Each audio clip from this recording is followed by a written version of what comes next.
Innal hamdalillah nahmaduhu wa nasta'inuhu wa nastaghfiruh wa na'udzu billahi min shururi anfusina wa sayyiati a'malina may yahdihillahu fala mudilla lahu wa man yudlilhu fala hadiyalah.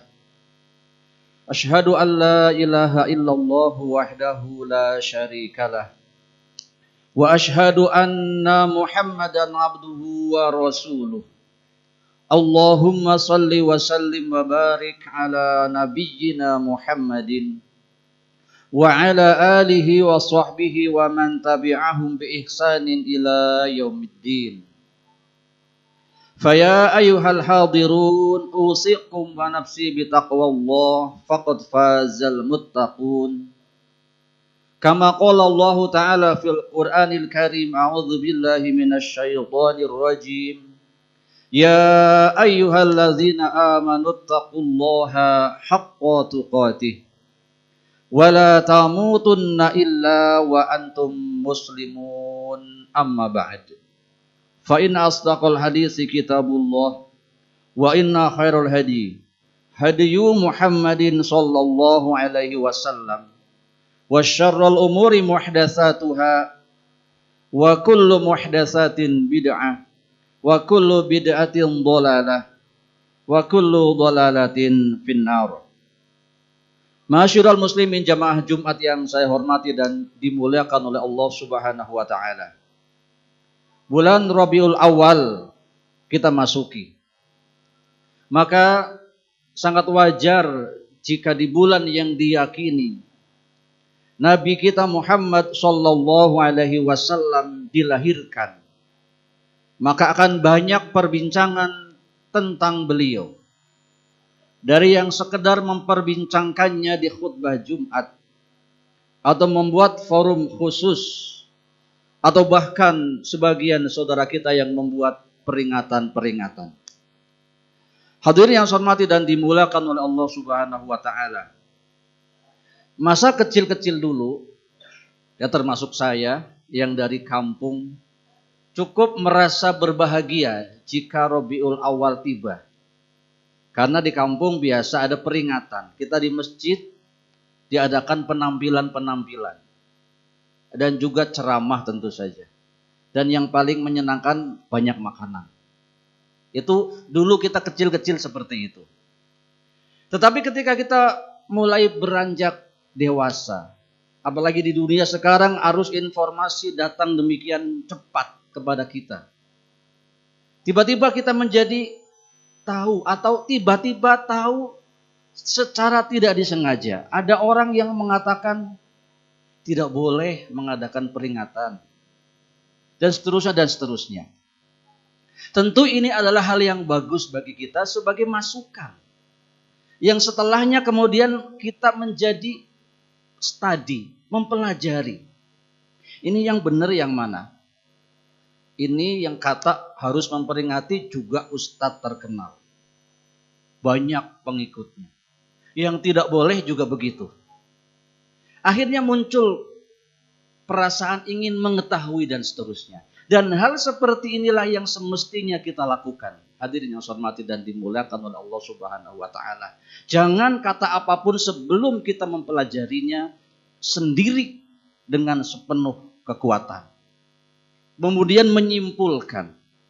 Atau minimal kita mempelajarinya dan mengambil sikap yang terbaik. Sehingga jangan sampai peristiwa yang akan terus berulang menjadi salah satu faktor penyebab keretakan hubungan antara kita sesama umat Islam. Hadirin yang saya hormati dan dimuliakan oleh Allah Subhanahu wa taala. Dalam tempo yang singkat ini, khatib membawakan tema tentang sirah atau sekelumit dari perjalanan Nabi Muhammad sallallahu alaihi wasallam, yang lebih tepatnya adalah masa pra atau setelah atau awal lahir Nabi kita Muhammad sallallahu alaihi wasallam.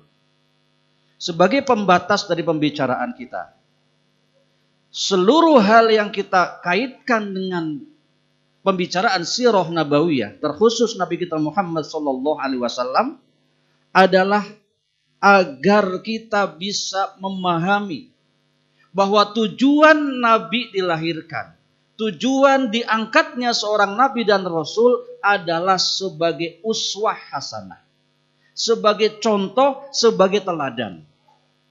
Jadi pada akhirnya tidak ada manfaatnya bincang macam-macam tentang sirah nabawiyah, tentang hari lahir Nabi, bahkan mengadakan peringatan besar-besaran, tetapi pada saat ada hal yang harus kita contohi dari Nabi, kita tidak mau. Maka itu menjadi hal yang sia-sia. Maka tujuan utama dari pembicaraan hal seperti ini adalah sebagaimana firman Allah Subhanahu wa taala, laqad kana lakum fi rasulillahi uswatun hasanah. Sungguh telah ada pada diri Rasulullah sallallahu alaihi wasallam suri tauladan yang baik. Hadirin yang saya hormati dan dimuliakan oleh Allah Subhanahu wa taala. Ada sedikit perbedaan antara Nabi kita Muhammad sallallahu alaihi wasallam dengan nabi-nabi terdahulu. Nabi kita Muhammad adalah nabi yang diutus pada waktu itu sampai akhir zaman. Sehingga syariat yang dibawanya begitu banyak. Dan itu sudah selesai pada masa hidupnya. Maksudnya syariat Islam yang dibawa oleh Nabi kita Muhammad SAW sudah lengkap terangkum dalam seluruh kehidupan Nabi kita Muhammad SAW. Maka jika seseorang mempelajarinya secara utuh, maka dia akan mendapatkan Islam secara utuh. Tentu selain hal-hal kontemporer yang terjadi belakangan yang pada masa dulu tidak ada. Ini nanti pembahasannya pada ahli-ahli fikih. Hadirin yang saya hormati dan dimuliakan oleh Allah Subhanahu wa taala. Nabi-nabi terdahulu hanya menyampaikan engkau beriman kepada Allah, tinggalkan sembahan-sembahan yang dulu berhala dan yang lainnya, selesai urusan. Mati masuk surga. Maka nabi-nabi yang diutus sangat singkat. Nabi Ibrahim sangatlah singkat, Nabi Musa sangatlah singkat, Nabi Isa termasuk sangat singkat. Berbeda dengan Nabi Muhammad SAW yang dengan perkembangan zaman syariat Islam berkembang. Sehingga tidak hanya cukup kita mengetahui bahwa kita beriman kepada Allah, mentauhidkan Allah, tetapi ada banyak contoh-contoh peribadatan seperti sholat dan yang lainnya, termasuk bagaimana kita berinteraksi dengan sesama kita. Yang itu semua terangkum dalam perjalanan hidup Nabi kita Muhammad sallallahu alaihi wasallam. Yang kalau kembali kepada nabi-nabi terdahulu, hidup di masanya, nabi-nabi itu mendapatkan mukjizat. Sirahnya seperti sirah superhero. Ada mukjizat-mukjizat yang aneh, yang umatnya sedikit pun tidak bisa mengikutinya. Yang diberikan pada saat itu, selesai saat itu. Tidak bisa diulangi lagi. Tetapi dengan Nabi Muhammad SAW yang harus kita pahami, sirah beliau adalah sirah insaniyah. Perjalanan hidup sebagaimana manusia biasa. Karena beliau adalah manusia biasa. Sebagaimana firman Allah Subhanahu wa taala, "Qul innama ana basyarum mithlukum yuha ilayya." Kata beliau bahwa katakan kepada manusia bahwa aku ini adalah basyar, manusia biasa seperti kalian, hanya mendapatkan wahyu. Oleh karenanya dalam mempelajari sirah beliau ada beberapa hal yang penting yang kemudian pada akhir zaman kita gunakan untuk juga memperbaiki keadaan kehidupan kita atau keberagamaan kita. Baik, yang pertama bahwa Nabi kita Muhammad SAW adalah sosok yang nyata, real adanya. Dan inilah hal terpenting pada pembahasan seorang tokoh. Tidak boleh seorang tokoh tidak jelas asal-usulnya. Nasabnya. Hari ini kita bincang banyak tentang nasab orang-orang tertentu. Begitulah semestinya.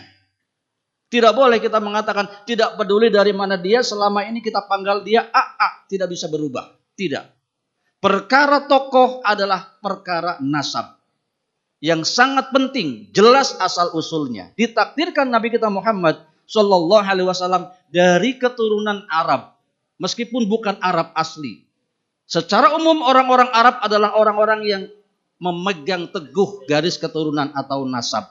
Sehingga sampai hari ini tidak satupun manusia baik muslim ataupun non muslim di barat dan di timur menyangsikan bahwa Nabi kita Muhammad SAW tidak ada. Semua yakin, hakul yakin pernah ada, lahir, hidup, panjang umur lumayan. Nabi kita Muhammad SAW. Dan itu bisa diperiksa keadaan nasabnya. Nabi SAW dipilihkan dengan nasab yang ada kaitan dengan nabi-nabi terdahulu. Innallaha astafa min waladi Ibrahim Ismail. Wastafa min waladi Ismail Bani Kinanah. Wastafa min Bani Kinanah Quraisy. Wastafa min Quraisyin Bani Hashim. Wastafani min Bani Hashim. Sesungguhnya Allah memilih Ismail dari keturunan Ibrahim alaihi wassalam. Kemudian memilih Kinanah dari anak keturunan Ismail. Kemudian memilih Quraisy dari keturunan Bani Kinanah. Dan memilih Bani Hashim dari keturunan Quraisy. Dan aku, kata Nabi, adalah keturunan Quraisy. Hadis riwayat At-Tirmidzi. Jadi poin yang pertama yang harus kita ketahui dan yakin, Nabi kita Muhammad bukan tokoh fiktif. Dia adalah nyata, jelas. Dan berikutnya, di masa sekarang hati-hati terhadap perkara tokoh. Jangan sampai sekian lama kita hidup mengagungkan seorang tokoh, mengikuti seorang tokoh, ternyata palsu. Dan lain sebagainya. Hadirin yang saya hormati dan dimuliakan oleh Allah Subhanahu wa Ta'ala. Berikutnya, Nabi kita Muhammad SAW sebelum kelahirannya telah diketahui oleh orang-orang ahlul kitab. Karena tertulis dalam kitab-kitab mereka diantaranya nanti akan lahir, akan hidup seorang nabi di tempat yang banyak pohon kurma. Inilah sejarah kenapa di kota Madinah ada Yahudi. Karena mereka kejar ke tempat yang ada pohon kurma dan mereka berharap tetap nabi lahir dari keturunan mereka, bangsa Yahudi. Ternyata tidak. Sehingga kemudian terjadi pembangkangan dari kaum Yahudi, tidak mau beriman kepada Rasulullah Sallallahu Alaihi Wasallam. Keadaan kenalnya mereka kepada Nabi kita Muhammad Sallallahu Alaihi Wasallam seperti disebutkan dalam Al-Quran, alladzina atainahumul kitaba ya'rifunahu kama ya'rifuna abna'ahum. Mereka mengetahui ciri-ciri Nabi itu sebagaimana mengetahui ciri-ciri anak sendiri. Ini kita ungkap dikarenakan kita tadi di awal sampaikan bahwa perjalanan hidup Nabi Muhammad, sirah Nabi Muhammad adalah sirah yang insaniyah. Tetapi bagaimana seseorang bisa kemudian memuja-muja, mengagung-agungkan sesuatu yang pada masa itu orang tidak pernah peduli. Meskipun ciri-ciri tentang Nabi telah diketahui. Hadirin yang saya hormati dan dimuliakan oleh Allah Subhanahu wa Ta'ala. Yang saya maksud adalah pada masa Nabi lahir atau sebelum lahir, ciri-ciri itu sudah diketahui. Tetapi pada saat lahir, tidak ada seorang pun yang tahu kalau yang lahir adalah Nabi. Ini yang harus difahamkan. Agar seseorang tidak berkutat kepada hari lahir Nabi. Ciri-ciri Nabi akan lahir diketahui. Tetapi pada saat Nabi lahir, tidak ada orang tahu kalau yang itu lahir adalah Nabi. Oleh karena dia diperlakukan sebagaimana biasa. Seorang manusia yang lahir yang seluruh anggota keluarganya berbahagia. Seluruh anggota keluarga Nabi Muhammad SAW pada saat beliau lahir bahagia. Kakeknya siapa? Abdul Muthalib. Membawanya tawaf di Ka'bah. Memberi nama Muhammad yang belum pernah ada satu orang pun diberi nama Muhammad. Dan yang luar biasa adalah Abu Lahab. Ini dia calon dedengkot musuh Nabi SAW. Hari Nabi lahir, dia berbahagia. Membebaskan budaknya. Pertanda apa? Pertanda dia tidak tahu yang lahir adalah Nabi. Kalau dia tahu yang lahir adalah Nabi, hari itu mungkin sudah dimatikan. Tidak nunggu 40 tahun yang akan datang, baru Nabi dilawan. Hadirin yang saya hormati dan dimuliakan oleh Allah Subhanahu wa Ta'ala. Maknanya adalah hari lahir Nabi biasa saja. Bahkan orang tidak tahu yang lahir itu adalah seorang Nabi. Dan terbukti sampai hari ini ulama tidak sepakat tanggal berapa Nabi lahir. Yang kita ketahui tanggal 12. Silakan masuk internet kaji. Akan kita dapatkan banyak tanggal yang menyebut Nabi kita Muhammad SAW dilahirkan. Ada tanggal 2, ada tanggal 8, ada tanggal 10, 12, 17. Bahkan ada yang mengatakan Nabi lahir di bulan Ramadan. Hadirin yang hormati dan dimulakan oleh Allah Subhanahu wa taala, Syekh Syafiur Rahman Mubarakfuri dalam kitabnya Ar-Rahiqul Maktum menyebut yang lebih rajih Nabi dilahirkan pada tanggal 9 Rabiul Awal. Adapun tanggal 12 justru disepakati sebagai hari wafatnya Nabi Muhammad sallallahu alaihi wasallam. Inilah kajian dengan fakta dan data. Yang kemudian kita ketahui lama Nabi hidup 6 tahun dalam pengasuhan Halimatus Sa'diyah, tetap belum dianggap Nabi. Meskipun di situ terjadi pembelahan dada Nabi sallallahu alaihi wasallam pada masa kecil, tetap tidak dianggap Nabi.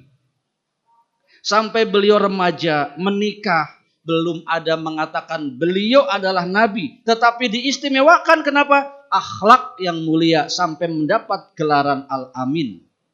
Sampai beliau menikah, istrinya tidak tahu kalau dia calon Nabi. Sampai beliau bersendiri di Gua Hiro. Baru turun wahyu, hari itulah Nabi kita Muhammad SAW disebut Nabi. Dengan wahyu surah Al-Alaq ayat 1-5. Jadi seandainya dalam perjalanan hidupnya meninggal dunia, maka Nabi tidak ada. Ya, maksudnya bahwa dari kecil Nabi itu bukanlah Nabi. Sehingga kembali kepada hari lahir tadi, mestinya tidak ada yang memperbincangkan tentang keistimewaan. Berbeda dengan kelahiran Nabi Isa alaihi salam. Nabi Isa lahir sebagai seorang nabi. Bahkan berbicara pada saat dia digendong.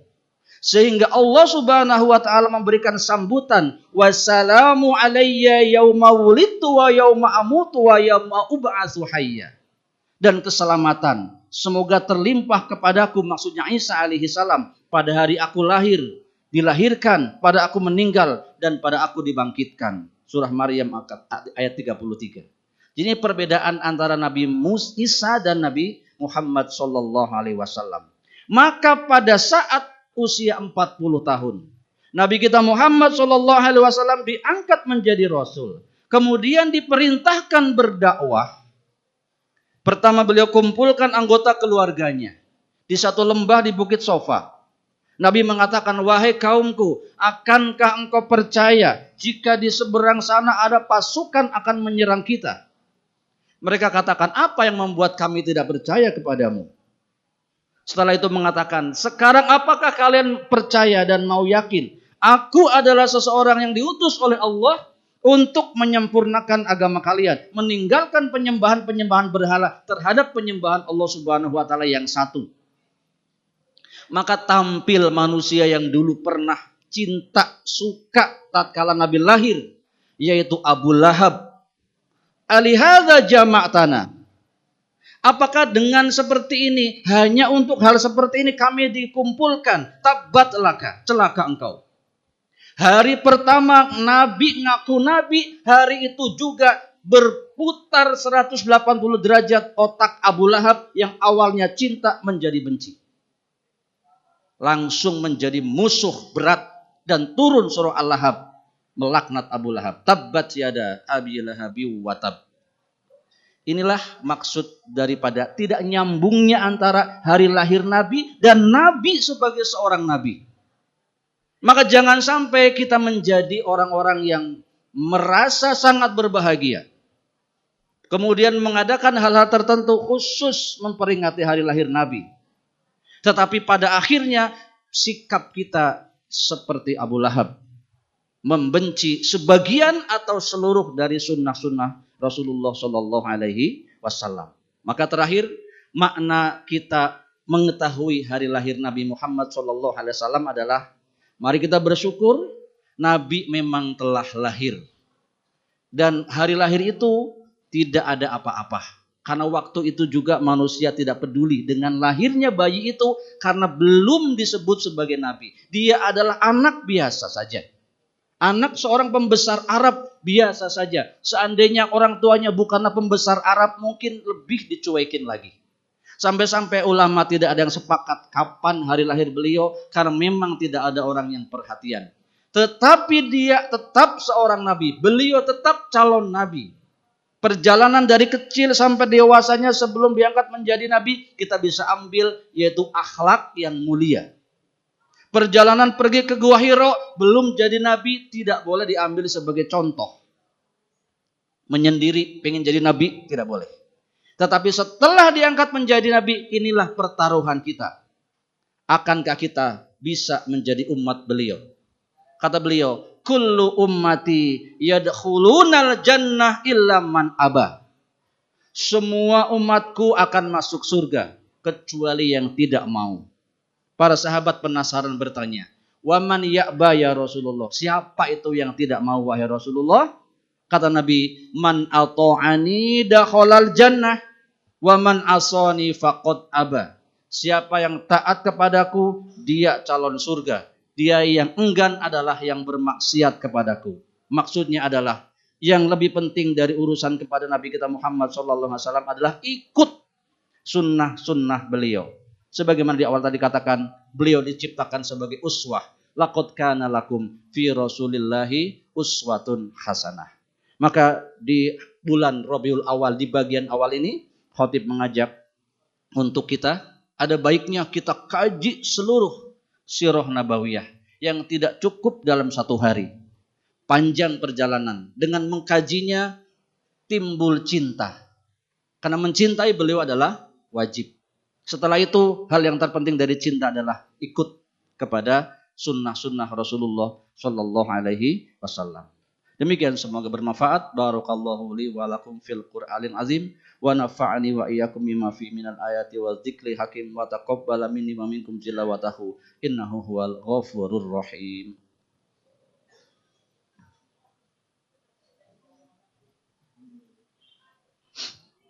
Alhamdulillahilladzi arsala rasulahu bil huda wa dinil haqq liyudhhirahu 'ala dini kullihi wa kafa billahi syahida. Ashhadu an la ilaha illallah wahdahu la syarikalah wa ashhadu anna Muhammadan abduhu wa rasuluh. Allahumma salli wa sallim wa barik ala Muhammadin wa ala alihi wa sahbihi wa man tabi'ahum bi ihsanin ila yaumiddin. Faya ayyuhal hadirun ittaqullaha haqqa tuqatih wa la tamutunna illa wa antum muslimun. Hadirin yang saya hormati dan dimuliakan oleh Allah Subhanahu wa taala. Di khutbah yang kedua kita sambung dengan berdoa kepada Allah Subhanahu wa taala. Innallaha wa malaikatahu yusholluna 'alan nabi ya ayyuhalladzina amanu shallu 'alaihi wa sallimu taslima. Allahumma shalli 'ala Muhammad wa 'ala ali Muhammad kama shallaita 'ala Ibrahim wa 'ala ali Ibrahim innaka Hamidum Majid. Allahumma barik 'ala Muhammad wa 'ala ali Muhammad kama barakta 'ala Ibrahim wa 'ala ali Ibrahim innaka Hamidum Majid. Allahumma ighfir lil mu'minina wal mu'minat wal muslimina wal muslimat al ahya'i minhum wal amwat innaka sami'un qaribun mujibu da'wat ya qadiyal hajat. Rabbana ighfir lana wa li ikhwanina alladhina sabaquna bil iman wa la taj'al fi qulubina ghillan lil ladzina amanu Rabbana innaka ra'ufur rahim. Allahumma aslih lana dinana alladhi huwa ismatu amrina wa aslih lana dunyana allati fi ma ma'asuna wa aslih lana al-akhirati ilaha ma'aduna waj'al hayata ziyadatan fi kulli khair waj'al mauta rahmatan min kulli syarr. Rabbana la tuzigh qulubana ba'da idh hadaitana wa hab lana min ladunka rahmah innaka antal wahhab. Allahumma aslih wulata umurina Allahumma ab'id anhum bitanata su'i wal mufsidin wa qarrib ilaihim ahlal khairati wan nasihin ya rabbal alamin. Allahumma aslih wulata umuril muslimina fi kulli makan. Rabbana atina fid dunya hasanah wa fil akhirati hasanah wa qina azaban nar. Innallaha ya'muru bil adli wa ihsan wa ita'i dzil qurba wa yanha 'anil fahsya'i wal munkari wal baghi ya'idukum la'allakum tadhakkarun fadhkurullahal 'azim yadhkurkum washkuruhu 'ala ni'amihi yazidkum was'aluhu min fadlihi yu'tikum wa la dzikrullahi akbar wa aqimus shalah.